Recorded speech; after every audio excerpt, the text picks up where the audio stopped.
Bring the left foot forward near your left hand. Okay. Now bring the right elbow down to the mat. Grab hold of your left ankle with the right hand.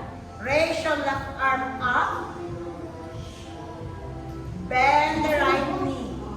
If you can grab hold of your right ankle, hold. 4, 3, 2, and 1. Slowly release. Then bring the left arm under the left knee. And then slowly bring the crown of the head down to the mat. Hold your head with your right hand. Then slowly extend. Extend up. Bend the right knee. Right knee bend. And then slowly raise your left leg up. Left leg up. Hold. 4, 3, 2, and 1. Release. Go down.